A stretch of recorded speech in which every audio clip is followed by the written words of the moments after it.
Então, bom dia a todos. Já estou com um texto aqui preparado para a gente estar conversando sobre ele. Como é de praxe, eu faço a introdução, né? Eu trago, através da leitura, alguns comentários e depois eu fico muito feliz se vocês tiverem oportunidade de estarem comentando juntos, para que a gente faça desse momento um momento de uma real investigação, para que a gente possa estar realmente mergulhando nesse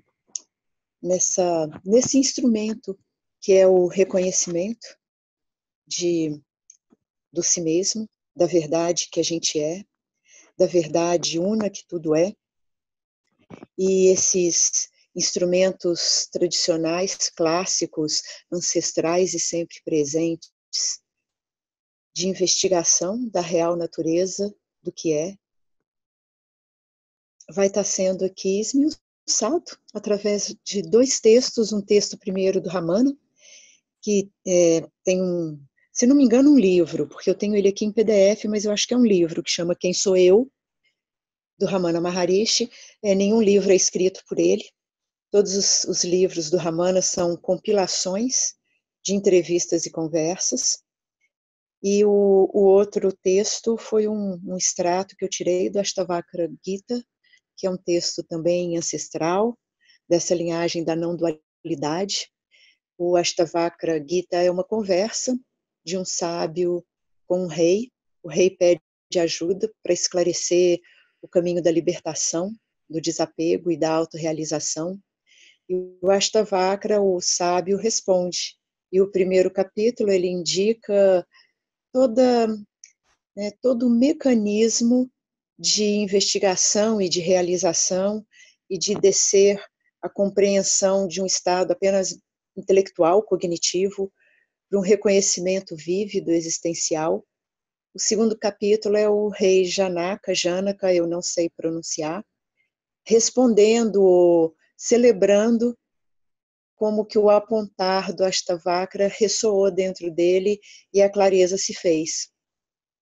E os próximos capítulos, o Ashtavakra vai dando uma arrumadinha nessa primeira percepção do rei Janaka, eu vou chamar assim aqui, e depois o rei Janaka vai se esclarecendo cada vez mais, limpando confusões até muito sutis, e vira em inglês eles chamam de Jane Music, é uma improvisação feita com um mesmo tom, né? É a mesma coisa, é o mesmo tom, tanto o rei Janaka quanto Ashtavakra, falando dessa verdade a partir da verdade, como verdade. Então é um livro bem bacana, ele está por aí, tem uma tradução dele em português, com algumas frases que não são tão bacanas, em português do Brasil, tem uma tradução dele muito boa em português de Portugal, mas mais acadêmica também, explicando cada palavra em sânscrito. E tem uma outra de um inglês que teve um insight lendo Ashtavakra e, né, reescreveu Ashtavakra, é mais vívido e está traduzido para o português recentemente. Isso depois a gente pode estar passando para quem tiver interesse. Aí é função do Kavish que ajuda a gente nisso. É só passar um e-mail para ele e ele passa esse texto em português, desse cara em inglês, e pode dar as dicas onde comprar o livro em português de Portugal e esse livro também em português que já está editado. Então fica aí a dica. Então vamos aproveitar o tempo e eu gostaria então de convidá-los a, nesse primeiro momento, serenamente ouvir, serenamente abrir as instâncias da compreensão, não só para as palavras e para a argumentação, mas para um ressonar profundo, um ressoar profundo na sua alma, no seu coração, para que essa compreensão que está além do discurso cognitivo, da significância primeira das palavras, vá sendo ultrapassada essa camada em direção à significância viva, ao reconhecimento vivo, ao clareamento da real natureza como presença, consciência. Eu tenho escolhido os textos do Ramana, que ele é pop, né? Quer dizer, todo mundo que entra nessa não dualidade ou que é tocado por um satsang, vai dar uma olhada no Ramana, que para nós ocidentais foi realmente um farol, e é até hoje, através dos textos, né, um revelador que, na linguagem dele, para além da tradição indiana, hindu, onde ele nasceu, ele cresceu e ele já estava imerso nos ensinamentos, que é tradição lá na Índia, ler as escrituras igual tradicionalmente em cidades do interior, pelo menos de Minas, se lê a Bíblia. Então lá ele, desde pequenininho, já estava impregnado com essas escrituras, e para nós ocidentais ele é uma referência. Então eu gostaria de estar conversando um pouquinho sobre, eu tenho trazido os textos dele para a nossa conversa, para que vá retirando as dúvidas do que ele estava falando, para que não haja interpretação segundo o nosso filtro da fala dele, para que a fala dele seja algo cada vez mais direto e puro na nossa compreensão, e que se faça desabrochar essa clareza de que tudo é a sempre presente consciência, verdade, e que isso é o que você é. E por isso chama Quem Sou Eu, que foi uma dica ou um koan, ou a forma mais direta que ele sempre convidou para a investigação. Então, todas as falas dele, recorrentemente ele voltava: investiga quem sou eu, investiga esse eu de quem sou eu. E investiga tem uma significância, no sânscrito, né, é o vichara, né, Atma Vichara. Esse vichara é essa investigação, essa busca, eu falo que é como uma arqueologia, que a gente vai limpando as camadas até que se revele plenamente aquilo que estava debaixo das areias, né? E Atma é esse centro, essa imanência em cada ser da verdade imutável, do infinito, do sempre presente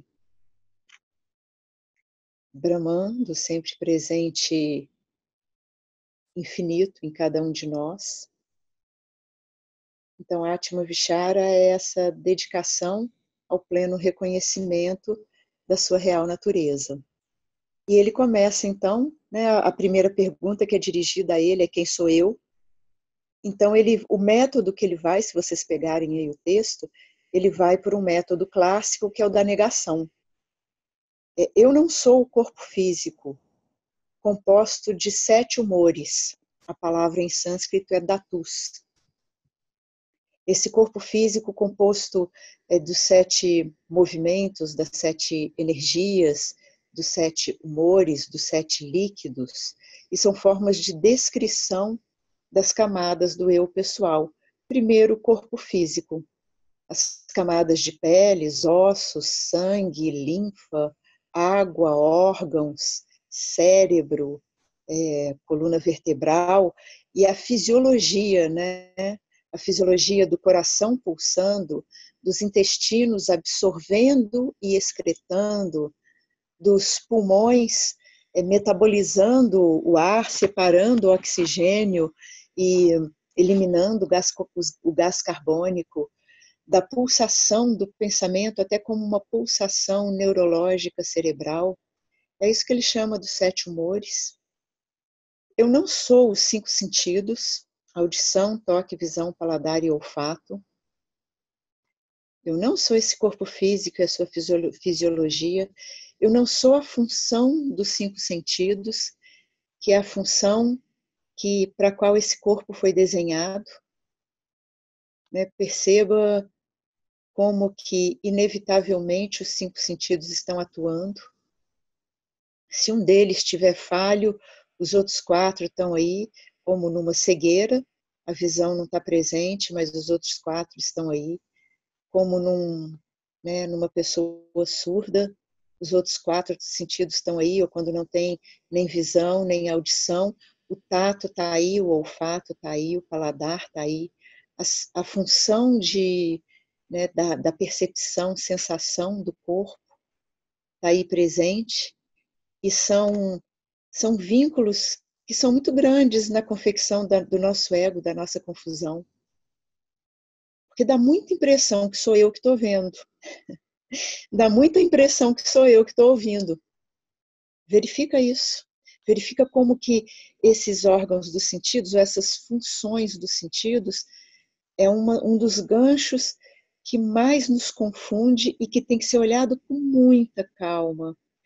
Tem que ser contemplado muito cuidadosamente, porque no automatismo condicionado é difícil você encontrar de primeira alguém que vira e fala assim, não, eu sei que não sou eu que estou vendo. Eu sei que há visão, mas não sou eu que estou vendo. Eu sei que há audição, mas não sou eu que estou escutando. Né? Então, é um primeiro ponto a ser contemplado. A primeira eliminação dele, eu não sou o corpo físico composto de 7 humores, caminhos místicos e religiosos apontam muito para isso, você não é seu corpo, e de alguma forma a gente já está meio assimilado com essa ideia, não talvez com a realização de realmente não ser esse que está sentado aqui, mas com a ideia de não ser esse corpo, já é algo meio que dado. Agora, não ser esse que também é através do corpo, que as percepções estão aí, né, que está exercendo essas percepções, é algo que tem que ser contemplado delicadamente, percebendo que, por exemplo, no ato de ouvir, o som ouvido, esse que a gente acostumou a dizer que eu estou ouvindo a Vite falar, é, na verdade, um evento único, indissociável, acontecendo na luz da consciência, e aqui consciência eu parei um pouquinho, porque talvez não seja a melhor palavra, a consciência muitas vezes é ligada a esse corpo, mas na luz do ser que está dando a ser a este momento como um todo. O ser que está dando ser a este momento como um todo, inseparável, inteiro e total, é didaticamente fragmentado pelo conceito mental de que tem alguém ouvindo alguma coisa. Essa trindade que compõe os sentidos. Alguém escutando o ato, o som, um objeto. Alguém vendo o ato, objetos, cores. É de fundamental importância uma contemplação da totalidade indissociável e imediata do ver, ouvir, sentir. Então fica aí um primeiro ensinamento para ser contemplado não só nesse momento, mas a cada instante. Então esses ensinamentos são para serem revisitados cotidianamente, constantemente. E são esses instrumentos, esses apontares, que vão nessa persistência de investigação, de reconhecimento, fazer desabrochar ou criar espaço para que a verdade se revele a si mesma. Cavich escreveu que os sentidos apontam o tempo todo para o ser, ferramenta preciosa, e isso tem que ser investigado com cuidado. E o primeiro passo dessa contemplação, desse reconhecimento, é a inseparabilidade das funções dos sentidos. A frase toda, na verdade, essa segunda frase, eu não sou os 5 sentidos, audição, toque, visão, paladar e olfato, que apreendem seus objetos respectivos. Som, sensação, forma, gosto e cheiro. Esse evento, esse fenômeno dos 5 sentidos e de seus objetos, são percebidos e reconhecidos, são iluminados pela luz da verdade e consciência. E nessa investigação calma e não seguindo só um impulso automatizado, condicionado pela nossa cultura, vai ficando vívido na sua experiência direta e real a inseparabilidade dos 5 sentidos e dos objetos e da atitude, que é o ver, ouvir, palatar, cheirar e tocar, sentir, no sentido de tato. E depois ele continua: eu não sou os 5 órgãos da ação. E aqui ele descreve a fala, a locomoção, a manipulação, a excreção e a procriação com suas respectivas funções. Falar, movimentar, segurar, expelir e desfrutar. Então, eles estão sempre trabalhando nessas escrituras sagradas, e o que o Ramana aqui está repetindo são os ensinamentos que vocês vão encontrar no Bhagavad Gita, no Ashtavakra Gita, nas escrituras do Shankara, né? O Tattva-bodha, a joia suprema do discernimento, que eu me esqueci agora o nome em sânscrito, mas está traduzido para português como a joia suprema do discernimento. Você vê que já está bem cuidadosa essas discriminações. E sempre percebendo que as nossas maiores confusões estão na identificação, na colocação da identidade nesses níveis. No nível do corpo, no nível dos sentidos, no nível das ações, das atitudes. Eu estou falando, eu estou sentindo, eu estou fazendo as coisas, eu estou andando. Essa excreção serve, inclusive, assim, o suor, né? Não é só a excreção, urina, fezes, não, mas o suor, esse ato de colocar para fora, e procriação associada muito com a questão do prazer, do desfrutar.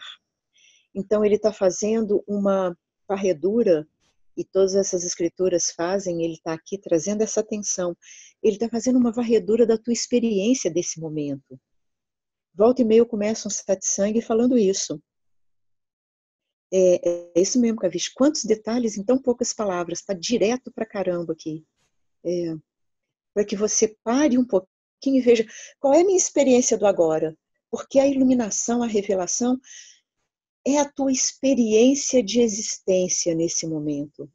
E toda a confusão que faz achar que nós não estamos já iluminados, que já não somos essa pura iluminação, são esses encobrimentos de identificação com essas camadas. E ele vai apontando todas as camadas que compõem, todos os elementos como camadas que compõem a experiência desse momento e que geram confusões.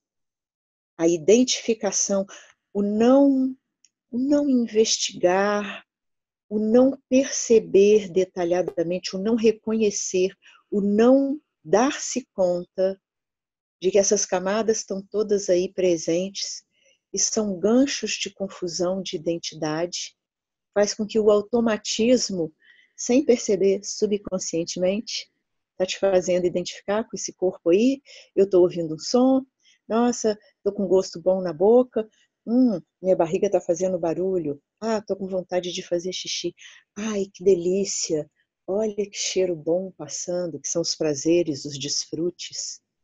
Perceba como estão todos interligados. Ele vai aqui delicadamente apontando um e outro, mas eles estão todos interligados numa totalidade que compõe a manifestação deste momento. E ele continua: eu não sou as 5 energias vitais, o prana, etc. Pois é, não deu tempo de eu estudar, agora se vocês quiserem, eu posso estar pesquisando isso, eu tenho isso aqui. Quem tiver aí também, a gente andou estudando Tattva-bodha, né? Com certeza tem quais são as 5 energias vitais. Mas ele está falando da fisiologia, da pulsação energética que dá vida. Os nossos biólogos, eles falam que um corpo, ainda que tenha toda a sua composição vívida, tem um sopro que anima esse corpo. Mesmo na nossa mitologia mais clássica religiosa, que é a cristã, né, que vem do judaísmo, tem o sopro. Então, né, numa mitologia que é bem rústica, né, mas que se encontra também na mitologia africana, fez-se o corpo do barro, e aí Deus soprou e a vida se fez. É lá nos orixás, né, no estudo Yorubá, também passa por isso. Oxalá foi incumbido de fazer os seres humanos, e aí ele tentou fazer com ar, mas desmanchava, com fogo, na hora mesmo que ele dava forma, a forma desfazia, né, ele tentou a água, mas a água não parava em pé, aí ofereceram para ele o barro, né, um orixá chamado Nanã, que é das profundezas dos rios, né, o início, aquele caldo inicial onde a vida se dá, né, ofereceu para ele o barro, ele fez de barro, e aí levou no forno, uns ficaram mais queimados, outros saíram antes, ficaram mais branquinhos, é assim mesmo a mitologia, e uns saíram sem perna, outros saíram com o braço mais curto, é assim mesmo. E aí o grande criador, ele viu a diversidade, achou bacana e soprou. E o sopro da vida fez com que os seres humanos, então, existissem vividamente. É o mesmo tipo de mito, é bacana de ver como eles se repetem.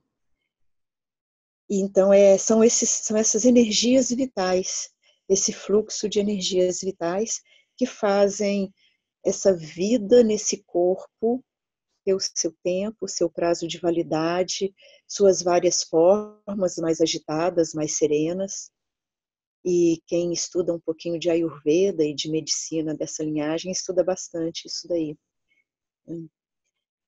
Então, eu não sou as 5 energias vitais que executam as 5 funções de inspiração, né, excreção, digestão, movimento de batida de coração. Ele está falando, então, dessa fisiologia energética.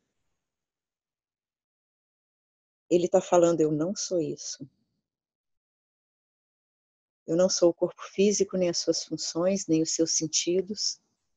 Eu não sou nem esse pulsar energético dentro desse corpo físico, que é um outro pontinho que quando a gente mergulha nesses caminhos New Age,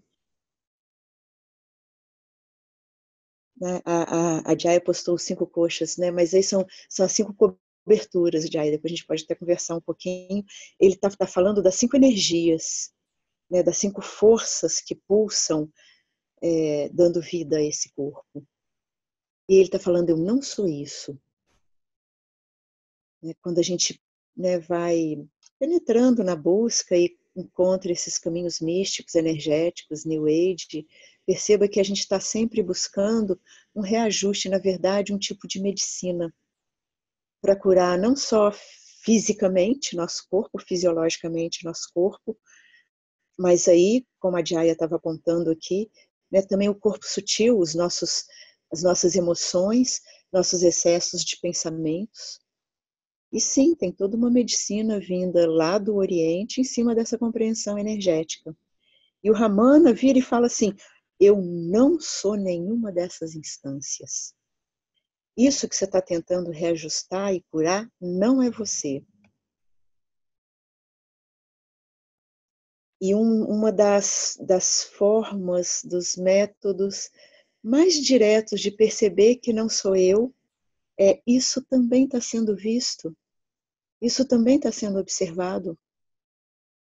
Isso é um evento acontecendo, um evento íntimo, como a respiração, como humores e pensamentos que passam, e que também estão sendo percebidos.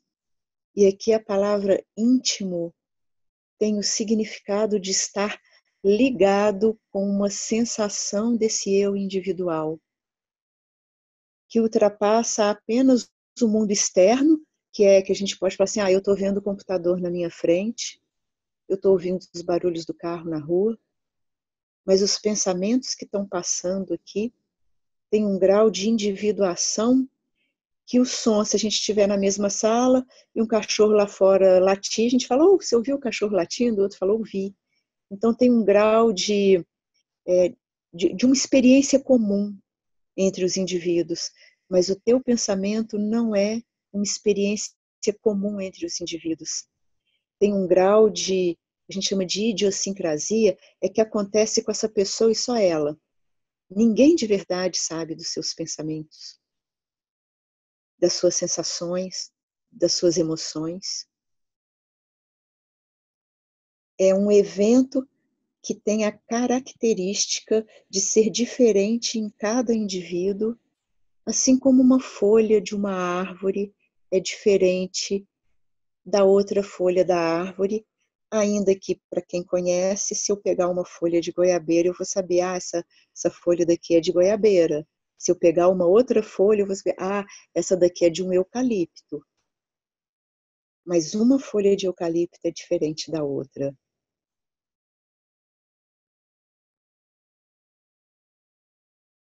Lê aí para mim, Caviche, não deu tempo, sumiu. E o que é que não está sendo percebido, é isso? E o que é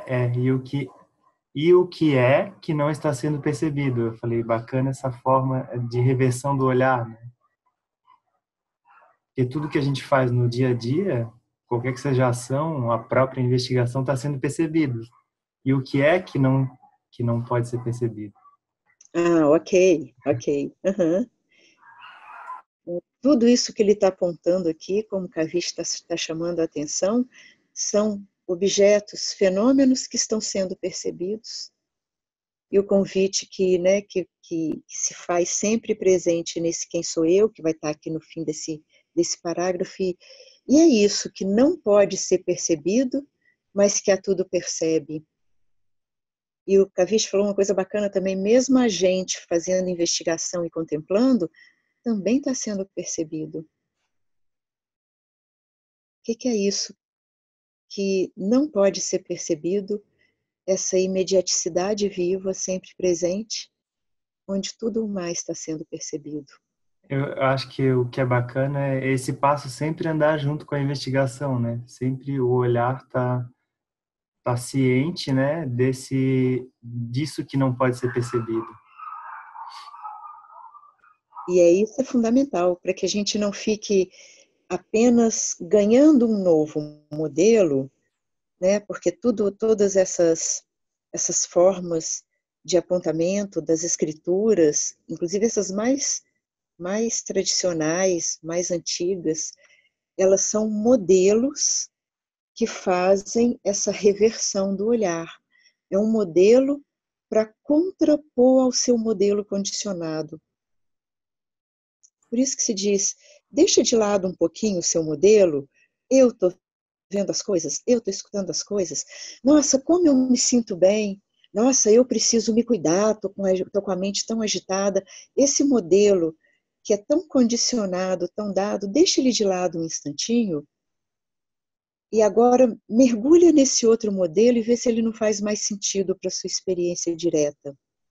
Um modelo do funcionamento de um corpo físico, com a sua fisiologia, com seus órgãos de ação, com as atitudes no mundo, com as forças energéticas girando, e ele continua, eu não sou as 5 energias vitais que executam as 5 funções, e depois ele fala, eu não sou nem mesmo a mente que pensa.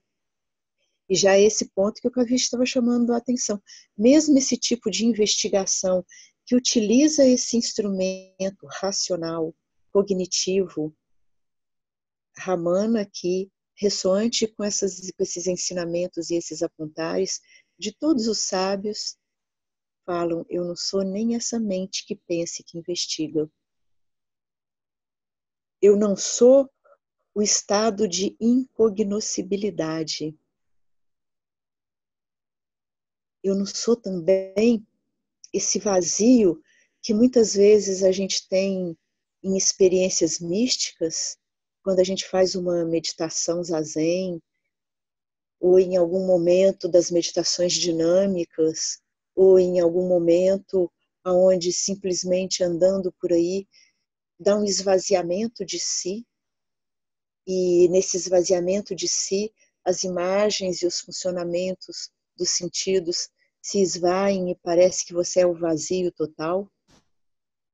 Nem esse estado de incognoscibilidade, que ele também se refere aqui ao sono profundo, onde você está dormindo e não tem mundo, não tem eu. No sonho ainda tem, né? Mas no sono profundo não tem. Eu não sou nem esse estado de incognoscibilidade, no qual restam apenas as impressões residuais dos fenômenos e no qual não há nem fenômenos, nem atividade. Assim ele termina o primeiro viés de investigação, no eu não sou. Eu não sou isso, eu não sou aquilo. A mente ela trabalha por dualidade. A compreensão no nível mental trabalha por dualidade. Se eu não sou isso, não sou aquilo, não sou aquilo, então eu sou vazio. Ela conclui o oposto. Então eu sou vazio. O Ramana, o cara era bom mesmo, ele não deixa brecha. Não, você também não é o vazio. Nenhuma conclusão, nenhuma percepção, nenhuma captura através de uma conclusão ou de um modelo vai te dar a real natureza da sua identidade mais essencial. Não pode ser dita, não pode ser pensada, não pode ser concluída, e aí ele te joga no puro ser, na imediaticidade de existir. E de um existir que vai saindo de uma pessoalidade, eu existo, porque quando eu falo eu existo, perceba que está sempre enganchado numa dessas categorias que ele colocou aqui.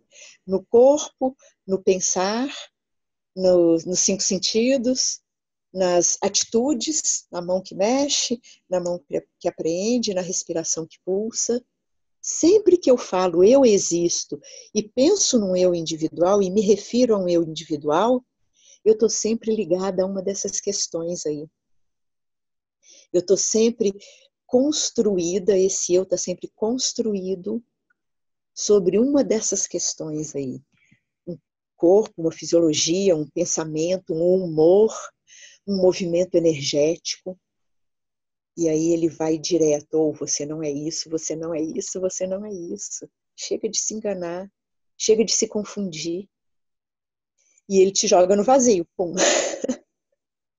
E ele fala, eu não sou nem esse estado de incognoscibilidade, de vazião, que de vez em quando vem como estados alterados de consciência mesmo, advindos de meditações, de trabalhos energéticos e até do sono profundo. Cara, eu também não sou isso. Aí a mente se cala, porque ela, poxa, ela está aí, né? Foi deletada todas as entradas de resposta da mente, não sobrou nenhuma. E aí sim, ela naturalmente se cala e se abre para algo que é maior do que ela, que é a pura existência, que não pode ser dita, que é como aí a metáfora mais próxima, que para mim faz mais sentido, talvez vocês tenham outras, fiquem à vontade, é essa espacialidade. E eu sempre, né, aponto para isso, porque para mim é muito revelador, né? Olhando a sala ou o quarto onde você está, né? Você pode ver todos os objetos, mas o espaço você não pode ver. Você pode apontar, inclusive, para as paredes e para o buraco da janela, mas para o espaço em si você não pode apontar. E ainda assim, todos nós sabemos do espaço que aí está, onde todos os objetos acontecem. Assim também nesse nível interno, né, do que a Jaya apontou aqui, do corpo sutil, né, dos pensamentos, dos sentimentos que vêm, eles também são objetos dentro dessa sala da existência. E o espaço onde esses sentimentos, pensamentos acontecem, eu não posso perceber, eu não posso apontar, mas é óbvio que todos esses eventos vêm, surgem e se vão nesse ser sempre presente, espacialidade aberta e clara, luminosa. Então, tudo que surge dentro do espaço, dentro do ser, é ele mesmo feito de ser. Você é esse ser, sem localização. Você é isso. Numa primeira instância, a gente se dá conta da existência desse ser. Esse é um primeiro desabrochar. Caramba, né? Que é isso mesmo? Né, que o ser está dando ser a tudo, inclusive a esse corpo, a essas emoções, a esses humores. E depois, de uma forma que não tem método, por isso que é chamado de graça, por uma graça, essa localização do eu sai desse velho condicionamento de estar ligados a uma dessas estruturas que o Ramana apontou e realmente se enraiza nessa espacialidade sem limites. E aí, como espacialidade sem limites, como puro ser, como puro infinito sem limites, eu, puro infinito sem limites, digo, isso eu sou.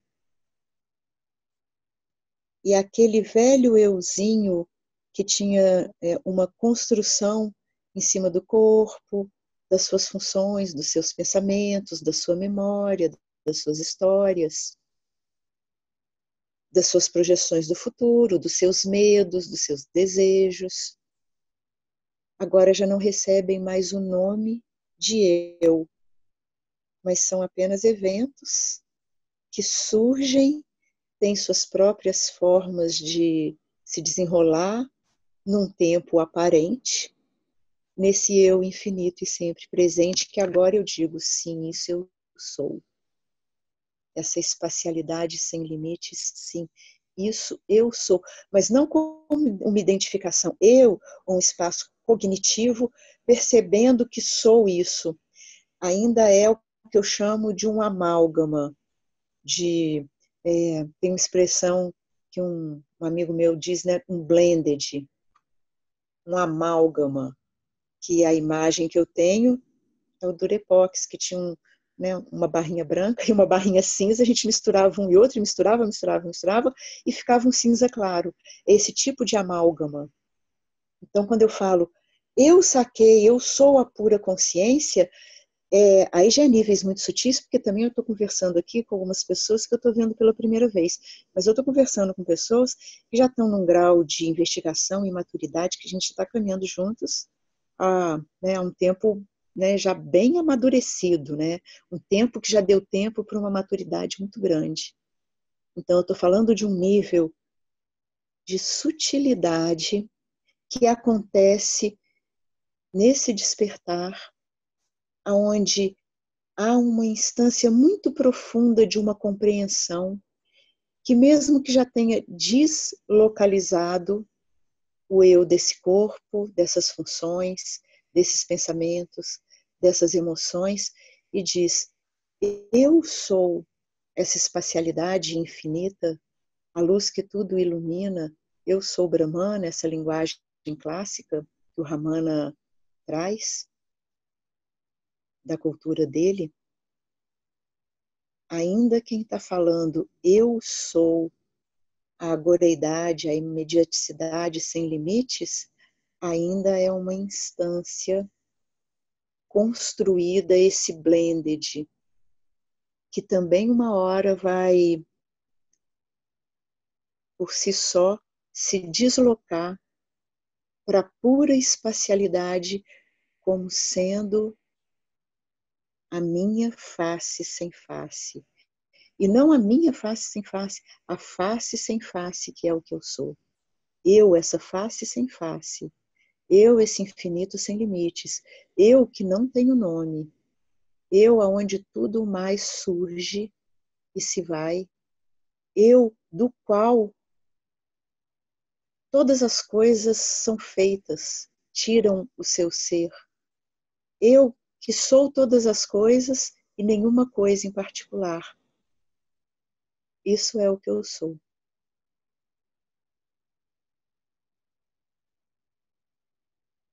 Ok, Kavish, Badra. A gente vai conversando. Kiran, Emília.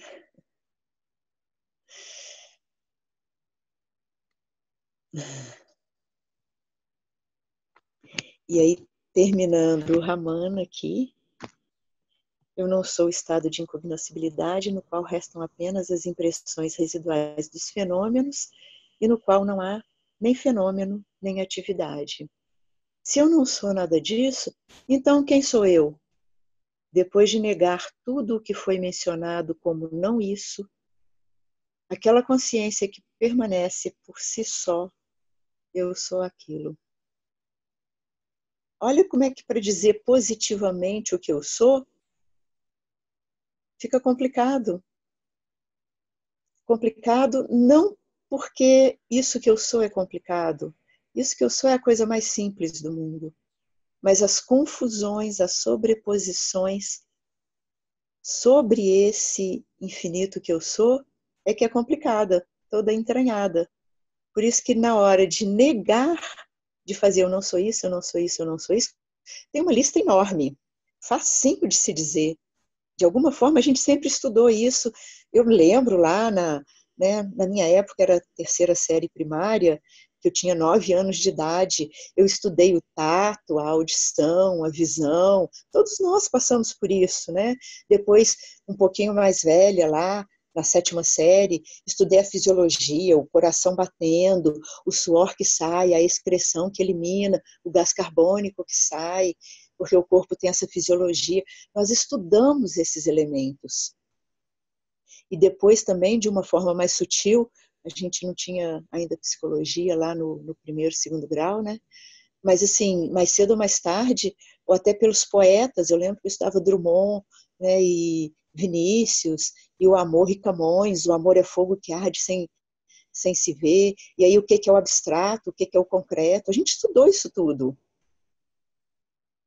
Não sei se vocês estão lembrando, se vocês tomaram um pau na matéria, mas de verdade, assim, a gente estudou isso tudo, né? Ou seja, em todas as regiões, em qualquer cultura, aponta-se para esses elementos porque é comum. É comum à existência humana todos esses elementos. E o que falta é parar um pouquinho para investigar todos esses elementos. Investigar é parar para ver, caramba, é isso mesmo. É assim que as coisas acontecem. E caramba, a minha ideia de eu está ligado a esse corpo, a essa fisiologia, a esse pensar, a esse pulsar, a esse movimentar, a esse sentir. E aí toda a primeira indicação da não dualidade é perceba que isso tudo está sendo percebido. E como Kavish bem lembrou, agora o que é isso que percebe tudo e que não pode ser percebido? E aí ele pergunta, mas então se eu não sou nada disso, quem sou eu? É esse mesmo tipo de pergunta. E ele falou, depois de negar tudo que foi mencionado como sendo visto e percebido, como não isso, não sou eu, aquela consciência que permanece por si só, eu sou aquilo. E aqui, muito cuidado com a palavra consciência.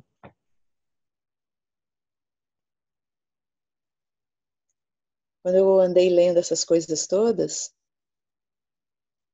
eu via consciência como realmente essa percepção, esse ato de perceber sempre presente.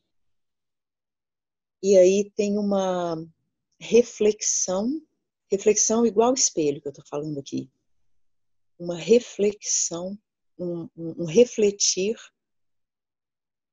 disso que é um saber chamado de consciência com C maiúsculo, que é um saber, não é um saber de coisas, mas é um puro saber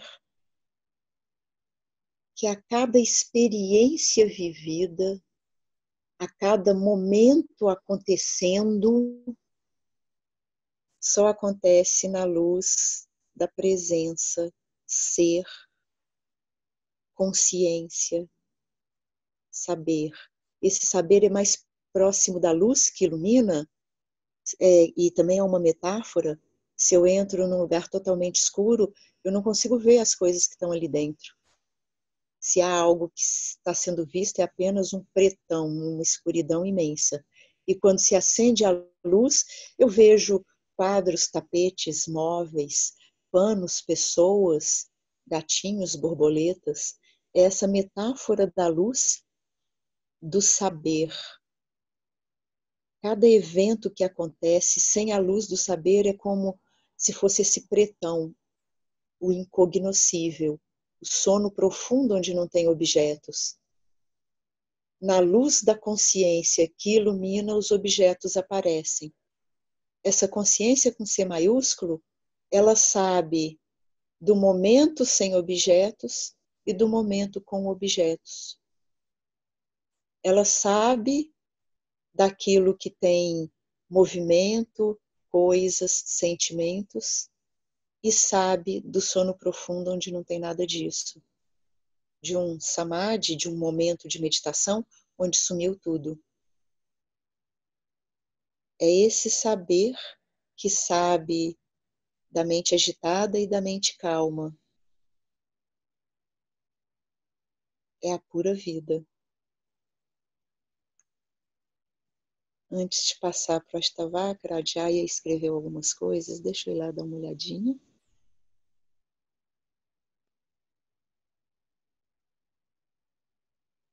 A Jaya primeiro falou dos 5 ventos, do prana,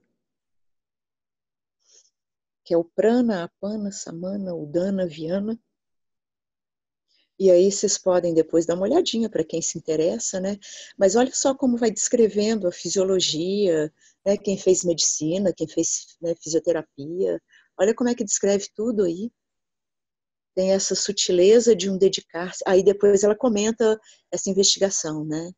Tem essa sutileza de um dedicar-se sem esforço para deixar que isso reverbere e assente, sem se esforçar intelectualmente. E é isso mesmo, Jaya.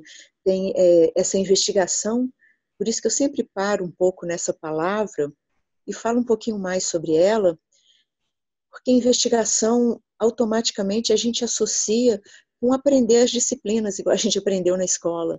Eu vou ter que estudar bastante, decorar as palavras, e vou lá, vou ter que fazer a pesquisa. Eu estudei que a lagarta, ela vira casulo e depois vira borboleta. Aí eu vou lá fora e vejo, né, um bom professor te dá o feijãozinho para botar no algodão úmido, para ver ele brotando, né? Então, não só dá a teoria, mas faz você dar uma pesquisada, e aí você tem um certo esforço. Todo dia eu vou lá, vejo, né, o abrir, o desabrochar do grão, a pontinha verde surgindo do feijão, né? Isso tudo demanda um esforço, um tempo, porém a investigação do autoconhecimento é um mergulho imediato, atravessando todas essas camadas que são apresentadas, em direção a isso que é o ser que dá ser a tudo. Isso sempre presente, inegavelmente presente, que está no âmago mesmo de cada acontecimento. E por um looping, uma virada de cabeça para baixo, isso que nos é dado pelos 5 sentidos, pelos movimentos, pelas energias, pelos pranas, pelos 5 ventos e etc., isso fica como sendo uma imagem projetada na tela. Eu vou usar essa velha metáfora que o Ramana sempre usava. Ele, né, ele é da época que o cinema começou, o início do século passado. Então era muito vívida essa metáfora, né, para eles. A gente já está saindo do cinema para essas telinhas cheias de pixel, que também é muito bacana, né? Essa tela continua sempre presente, qualquer que seja o filme que esteja passando. Em direção a essa tela que ele vai dizendo, você não é o filme, você não é a projeção, você não é a luz, você não é nenhum desses personagens, você não é o cenário. Você é essa tela, viva e sempre presente, fundo de tudo e do qual tudo é feito. Aí Devaraj escreveu assim, o que veio aqui é justamente o espelho, que a tudo reflete, mas não reflete a si mesmo. Nesse sentido, não há somente percepção, sem necessariamente haver algo que percebe. Pois é, Devaraj. Apenas percepção. Nessa investigação, nesse olhar, nessa contemplação dessa trindade que na verdade é uma coisa só, né? Eu vendo a paisagem lá fora, eu ouvindo os barulhos do carro, na verdade é um acontecimento uno nesse momento, e esse acontecimento uno é apenas percepção, e aí eu começo a ver que o universo, que a manifestação, eu não posso dizer que a manifestação manifesta um universo, e aí vira assim, a manifestação é percepção. Manifestação é percepção. E aí tem que continuar só mais um passo, Devaraj, se você puder investigar junto comigo agora, de que é feita a percepção. Como você responderia, ou você abre o microfone ou você digita aqui para mim, como você responderia de que é feito percepção. E essa percepção, seguindo isso que você disse, já não é nenhuma pessoalidade percebendo. É uma percepção onde a própria individualidade está sendo percebida. A própria individualidade é uma percepção acontecendo. De que é feita essa percepção? De unidade, que é uma ideia também, né? Então, espera um pouquinho, vamos um pouquinho mais devagar. Que tem unidade, tem uma inseparabilidade, já que é tudo essa, né, essa trindade, eu já não posso destrinchar ela, é só uma teoria, é uma totalidade acontecendo, uma unidade acontecendo. Agora, essa unidade, ela tem uma característica de percepção. E impessoalidade também, né?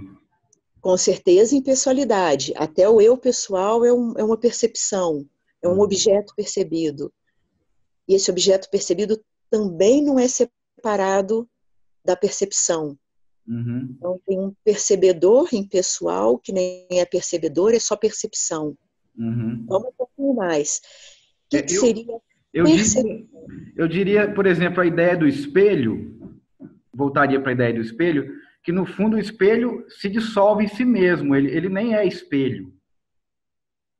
Ele nem é espelho no sentido de ele percebe tudo, não percebe a si mesmo, mas não há um si mesmo espelho a ser percebido.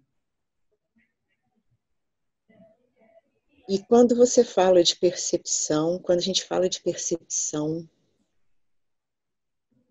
faz sentido para você eu dizer então que percepção é outro nome de consciência, luz, saber, e portanto não tem um sujeito que percebe, tem só a luz que ilumina e faz tudo se revelar, e que essa percepção mesma é o elemento, vamos dizer assim, a força de manifestação. Sim, aí não há um ser, não há nenhum ser aí. Bom, o que você chama de não há um ser, Devaraj? Algo sendo. Ah, sim, ser como um ente. Porque aí é só por palavras. Sim, eu posso dizer, esse eu sou também pode chegar nisso, né? Há alguém percebendo. Sim, perfeito. E temos que tomar esse cuidado mesmo de sempre criar um percebedor. Né? Quando a gente cria aquele Deus barbudão na Igreja Católica, no cristianismo, onde a gente fez primeira comunhão, então tem um Deus que tudo percebe. E quando a gente entra nos meios místicos esotéricos, a gente mais cedo ou mais tarde dá de cara com o olho egípcio de Horus, que tudo vê. Então a gente cria sempre um vedor. Sim, que é separado do que é visto, né? Isso, perfeito chamar a atenção para isso. Né? É sempre uma observação, então no fundo ainda tem uma dualidade, uma observação que observa, nem que seja essas coisas, essas imagens aparentes, mas ainda é uma dualidade. Enquanto que o reconhecimento de que luz é a essência mesmo de cada evento. Cada evento é a própria luz, a percepção de cada evento não é separada de cada evento é apenas percepção, que é apenas luz. Sim. E essa ideia de elaborar isso tudo, e o Kavish chamou a atenção isso lá no começo, eu acho necessário trazer isso aqui de volta. A percepção, ou, né, dessa investigação ainda cria um eu individual investigando isso, você entende? Nem que ele seja mais impessoal, mas ainda tem uma certa individualidade fazendo essa investigação e sacando a luz que tudo ilumina, e que essa totalidade é una. E agora tem um salto, Devarage, que, cara, é isso que se diz que é por graça, porque não tem como fazer. Eu só posso dizer de novo, de novo, de novo, que, de repente, eu não sou nem mais quem faz a investigação. Não. Eu não sou há um sou, não há nem um sou. Eu descarto até o sou. Ok. Não há necessidade. E quem é você?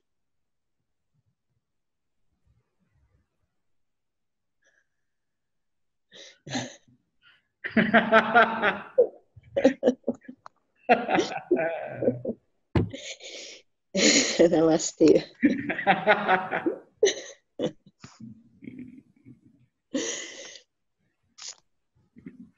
Vamos terminar aqui com esta Vacra, que já deu 11h30. Muito bom, Devarage. Grata por essa investigação. Só um pouquinho, André. Não, deixa eu ver o André aqui primeiro, depois eu leio o Astavakra, que é pequenininho. André Jacobsen. Ele mandou reservadamente. Que lindo. O amigo da Lívia. Oi, André. Pô, bem-vindo. Esses ensinamentos têm me tocado como um sopro de vida e consciência. Sou dos novos aqui, chegando devagarzinho, despertando a consciência do observador dia após dia. Mais uma vez, gratidão. Super bem-vindo. É isso mesmo, esse mergulho vai se revelando de uma forma maravilhosa, até que chegam obstáculos e dificuldades que muitos param no meio do caminho.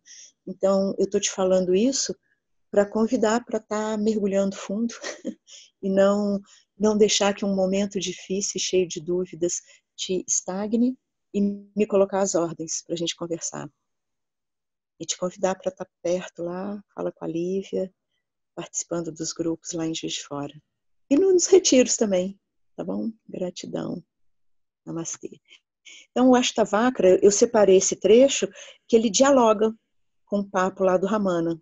Astavakra Gita, capítulo 2, que, como eu expliquei lá no início, o capítulo 1 é o Astavakra, que é o grande sábio, por acaso todo tortinho, ele era, né, cheio de dores no corpo, de corcundas e tal, ele nasceu meio deformado. E isso é muito bacana porque destrói imagens construídas de um corpo perfeito, de que o iluminado tem uma saúde perfeita, um corpo perfeito, né? Iluminação não tem nada a ver com corpo. Iluminação é essa clareza de que eu não sou nada de que é manifestado, qualquer que seja a forma manifestada. E aí, quando o Astavakra aponta para o rei Janaka essa verdade, o rei Janaka tem esse primeiro grande insight, essa primeira grande revelação, e ele exclama: estive todo esse tempo apenas confundido pela ilusão. Eu estou acima da natureza, puro, calmo, inteligência iluminada.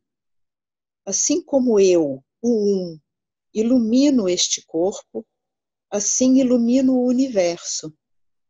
Portanto, todo o universo é meu. Ou, pelo contrário, nada é meu. Eu vou comentar isso.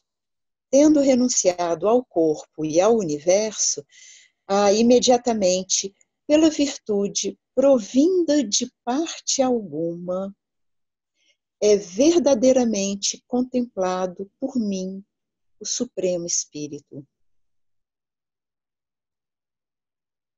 Nesse grande insight, ele reconheceu: estive todo esse tempo apenas confundido pela ilusão.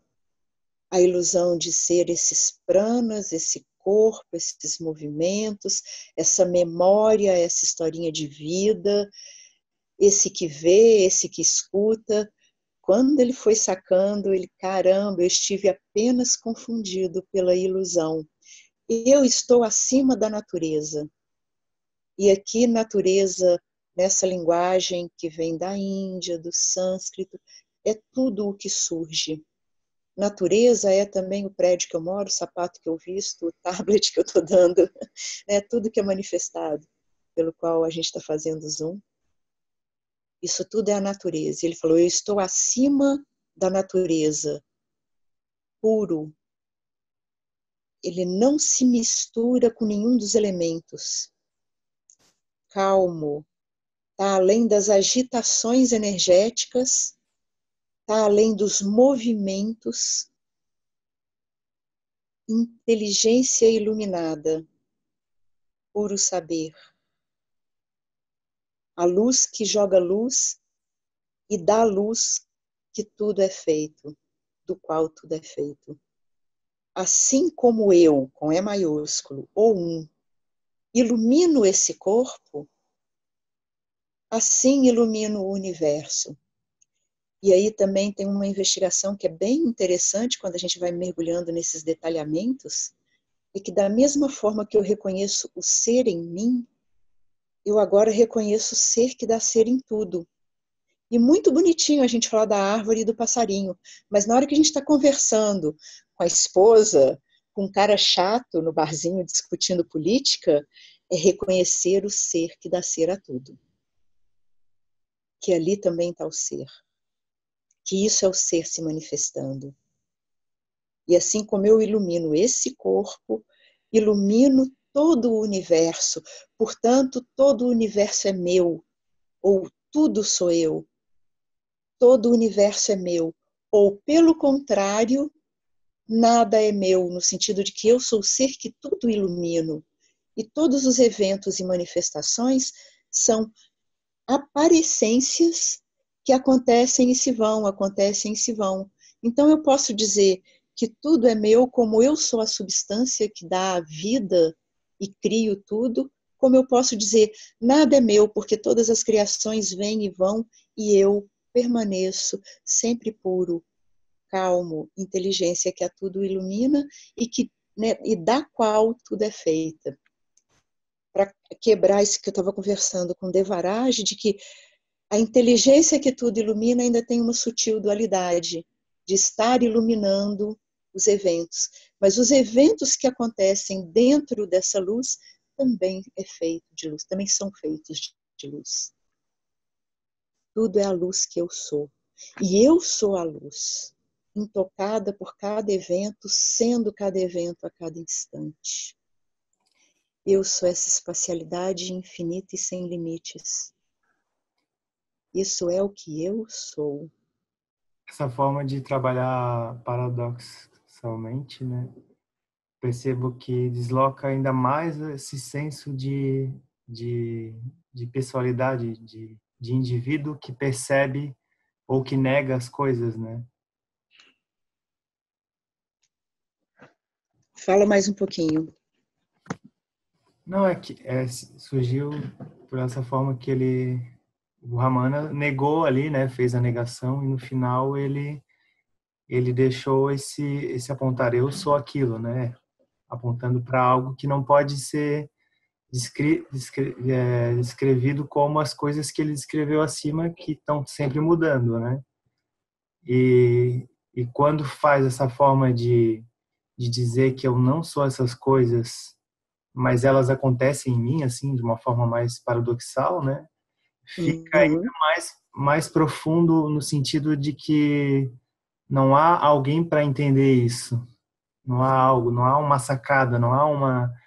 Fica muito mais, sei lá, fica muito mais firme essa realização de que eu sou consciência, né?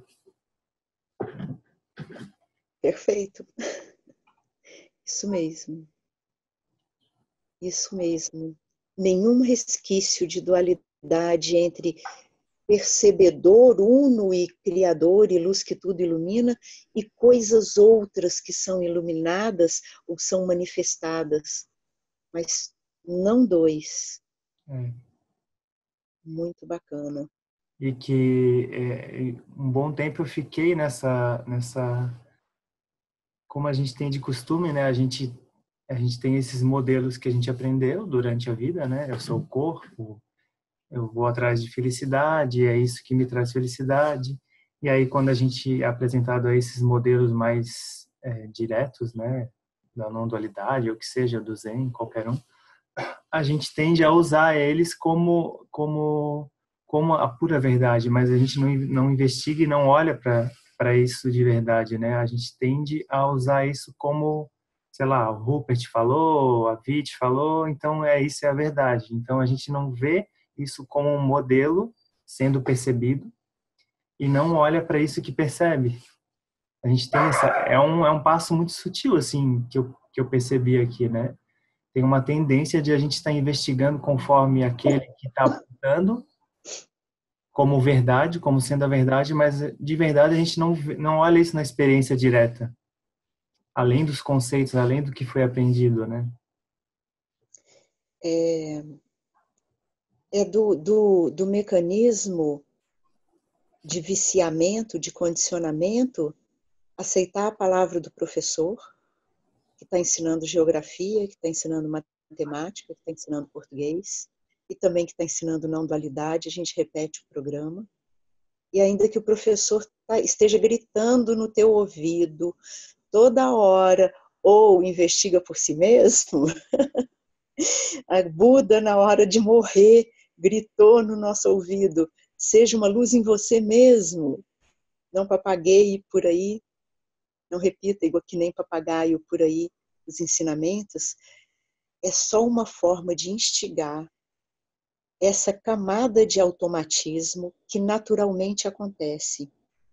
Não é para se culpar, mas é para chamar a atenção de que há uma camada de repetição e que ela vai continuar atuando. E até ela tem que ser percebida e reconhecida como um mecanismo acontecendo. E aí uma dos instrumentos mais preciosos é deixar de dar atenção aos conteúdos, ou seja, as palavras, as frases ditas, para olhar o mecanismo de funcionamento. E quando o Ramana vai descrevendo o funcionamento da manifestação da forma humana, ele está descrevendo o mecanismo de funcionamento. Ele não está igual à anatomia, abrindo um coração, um pulmão, mas ele está falando dos humores, das energias, do pensar. E se você for mergulhando nesse tipo de ensinamento mais detalhadamente, as formas de pensar como conclusões, desejo de estar certo, medos, memória que se repete e reconta a historinha, como a Bárbara gosta sempre de falar para a gente, é só uma historinha sendo recontada e que quando a gente olha é um hipnotismo, eu tanto reconto a minha história, rodando a roda de uma fala interna no pensamento, que eu vou me hipnotizando, que vai acontecendo um hipnotismo de que a palavra diz a verdade. E todo bom professor, se você volta e meia olhar, ele vai dizer assim, as palavras não são as coisas. Nenhuma palavra revela a verdade. A palavra é um símbolo. E nenhum símbolo realmente fala da realidade. Então, quando eu falo copo, caneca com água, né, passarinho cantando lá fora, barulho de carro, isso não descreve a verdade é um grande mistério. Eu paro e digo, tive com uns amigos ontem aqui, né, eles vieram passar a tarde para tomar um chá, e o Fernando disse assim, quando eu cheguei no satsang lá de BH, a primeira coisa que eu ouvi, Vit, foi se dizendo assim, eu não sei. E isso deu um clique, e aí já é assim, os cliques vão dando assim, uma frase, outra, de repente ela revela todo esse desejo de saber através de palavras como controle, o controle por causa do medo, do destino, o medo porque eu me sinto uma entidade separada. E quando eu desfaço a origem da confusão, sentir-se uma entidade separada, os desejos de controle se transformam em abertura e entrega. A abertura e entrega revela a infinitude. A revelação da infinitude leva ao reconhecimento de que eu sou a infinitude. Uma coisa que fica rondando às vezes aqui, né, em todos esses estudos que a gente vem fazendo, é que fica uma frasezinha assim, lá no subconsciente, né, que será que eu vou ter que levar a luz ou colonizar todas essas instâncias, né, confundidas do, do eu separado?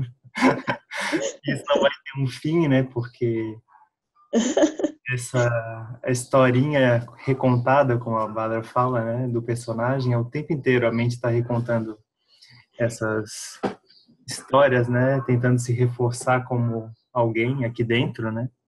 Uhum.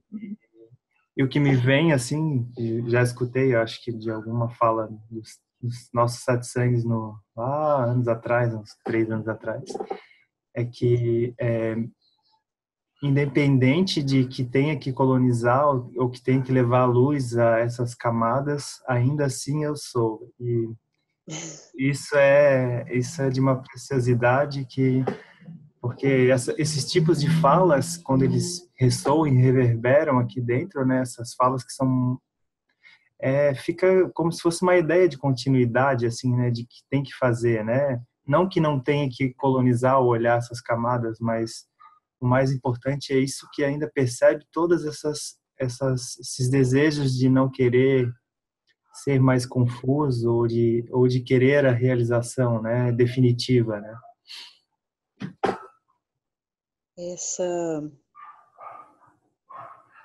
Essa verdade única, ela dança de uma forma não linear. Esse despertar, ele acontece de uma forma não linear. E quando eu falo assim, será que eu vou ter que colonizar ou que levar essa luz a todas as instâncias? A resposta, né, lembrando que você mesmo, né, trouxe esse apontar de que a resposta é paradoxal. É sim e não. Ao reconhecer a verdade imutável e sempre presente, esse primeiro reconhecer, ele é o início da história. Agora é estar sempre vendo aquilo que encobre, aquilo que faz, nossa, aí a minha atenção estrojetou. Eu estava realmente com a atenção descansando na presença. Oh, agora, tudo pura presença. Aí minha filha me liga e eu tenho que resolver o problema do carro dela, que furou o pneu. Aí a minha atenção estrojetou e eu perco a pura presença, ou essa percepção da pura presença. E sim, ainda que você tenha tido esse primeiro insight, esse mecanismo de identificação com o eu pessoal vai ter que ser contemplado, vivenciado, mesmo nesse instante aonde a atenção vai para fora e a identificação com o personagem individual fica muito forte. E é isso que a gente chama de colonizar. Colonizar essa instância mais automatizada, mais condicionada, e é nessa contemplação e reconhecer isso que o Kavish falou, ainda assim eu sou, esse ainda assim eu sou vai ficando mais presente, forte e vívido do que o personagem pai que tem que ir lá correndo ajudar a trocar o pneu do carro da filha.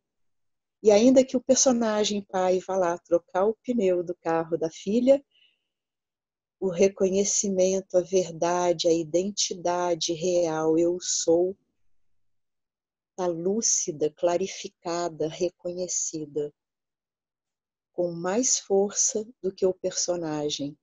E o personagem, então, não tem mais energia, capacidade de estar desviando a atenção, mesmo em instâncias, e aí se torna realmente delicado esse dizer, aonde parece que eu fui tomada pelo personagem, há ainda a clareza de que é um personagem, um evento no tempo, e o ser sempre presente, continuando aí, intocado.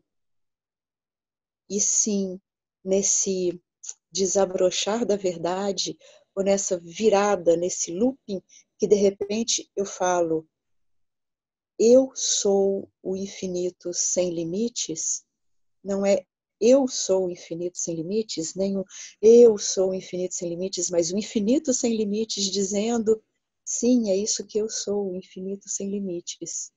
E aí já está tudo colonizado, está tudo dentro.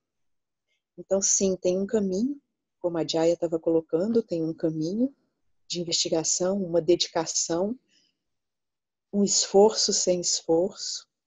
E ela fala, tem um descondicionamento que vai acontecendo em algum lugar, em alguma instância do ser, não.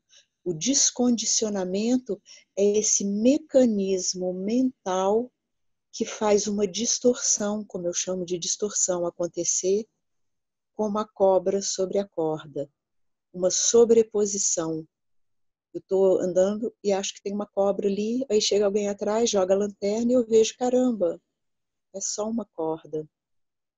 Então, esse descondicionamento é esse reconhecimento que foi, na verdade, sobreposto ao ser, minha real natureza infinita e ilimitada, ideias de identidades, recontar de historinhas que hipnotiza a própria mente, que faz a própria mente achar que ela é algo diferente do ser.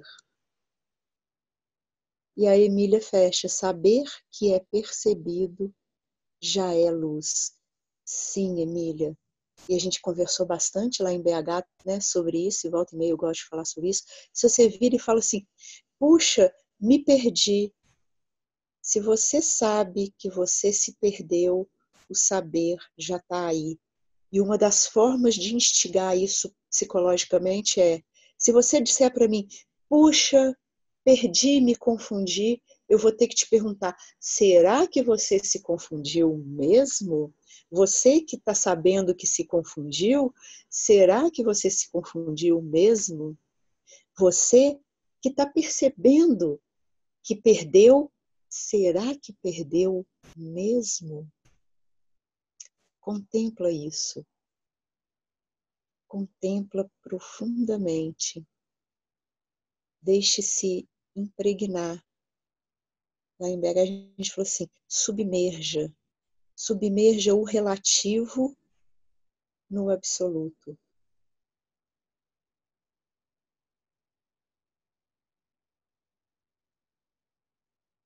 Ok? Vamos ver se semana que vem a gente se encontra quinta-feira. Quarta ou quinta. Aí eu só vou conseguir saber meio em cima da hora. Obrigada. De coração. Namastê. Namastê.